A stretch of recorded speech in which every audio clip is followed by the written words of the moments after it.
Hello and welcome back. In today's video, let us talk about the concept of delegation. The concept delegation has three components to it. One is authority, the second is responsibility, and the third is accountability. So let us talk about in detail what authority, responsibility, and accountability mean. Now, first let's talk about authority. Authority is the ability of a superior to delegate a task to his or her subordinate. Let's say I am the boss and I have a subordinate reporting to me. I can delegate a task to him. I can command. I have the right to say, okay, you come to office on this day and then you do things X, Y, and Z. I have the power and I have the ability to order my subordinate to do certain tasks. So that is authority. Now let us talk about responsibility. So when I have the power to give command to my subordinates on the other hand have the responsibility or the duty or obligation to obey to whatever I ask them to do job wise. That means they are in an obligatory position. I am in a commanding position. So I have authority, they have responsibility. So how does it work in your classroom? Your teacher has the authority to be on time to class every day, to write the test whatever she asks you to write, or to write and submit the assignments on a particular date, and you have the responsibility, the obligation to obey to her command. So that is authority and this is responsibility. Authority lies with superior, responsibility lies with the subordinate. Now let us talk about the third point, which is accountability. Accountability is being answerable for the final outcome, and accountability cannot be delegated. Now here I have given authority can be delegated, and here I have written accountability cannot be delegated. Now let us see this entire three terms in the context of a payment function in an organization. Now the CFO is at the top of the hierarchy. The CFO hires an accounts payable executive. So what is the duty of an accounts payable executive? The accounts payable executive is responsible for accounting all the invoices of the supplies they made from the vendors, and he or she is responsible to make the payments on time.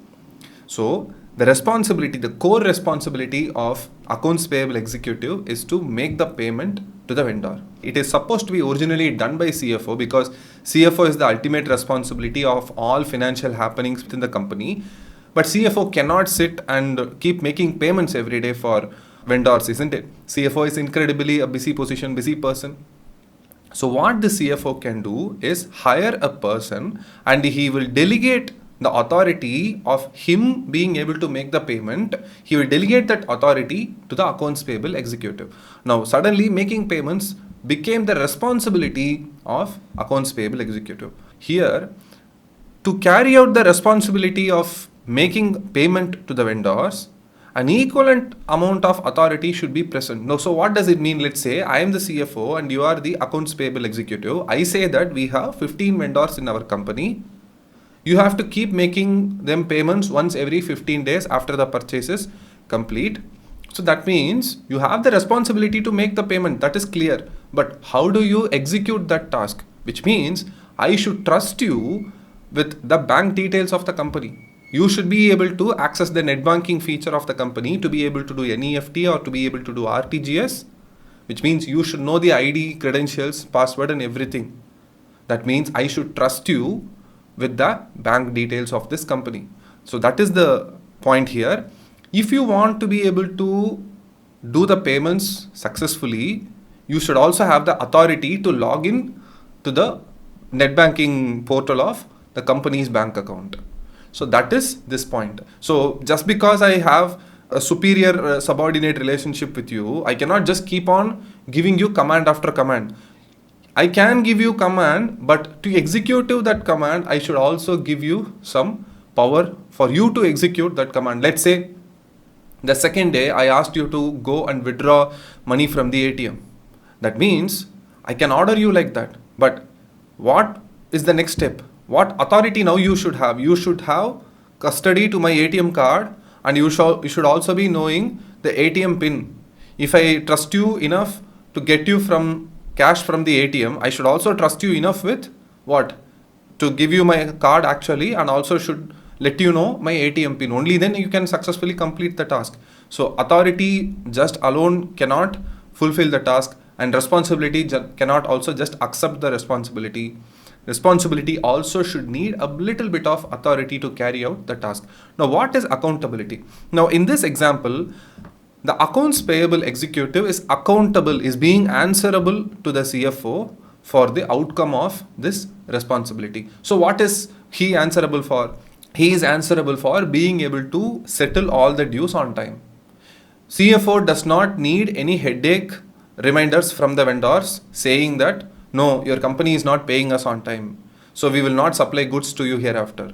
CFO doesn't want any of this nonsense. So accounts payable executive is answerable that way to the CFO. Timely payments should go. If on the 10th of the month the due date is there, the accounts payable should make the payment on that date or before that date. So that is being accountable. So both subordinate and both superior will be accountable actually, if you ask. Here only two people are there, CFO and accounts payable executive. Accounts payable executive is answerable and accountable to the CFO, and CFO is actually answerable to the managing director because he is also subordinate to the MD of the company. So MD wants all his payments to be done on time, all his financial aspects to be taken care. So that's why he has hired CFO in the first place. So every way possible, accountability flows upwards. The person at the bottom is always accountable to the person at the top. They are answerable that they are performing or not. I hope you understood this concept of delegation. Let me know in the comment section below if you have any doubt. And in tomorrow's class, we will talk about the concept of centralization and decentralization. And that will be the last chapter for this chapter, organizing. I'll see you in tomorrow's video. Thank you and bye-bye.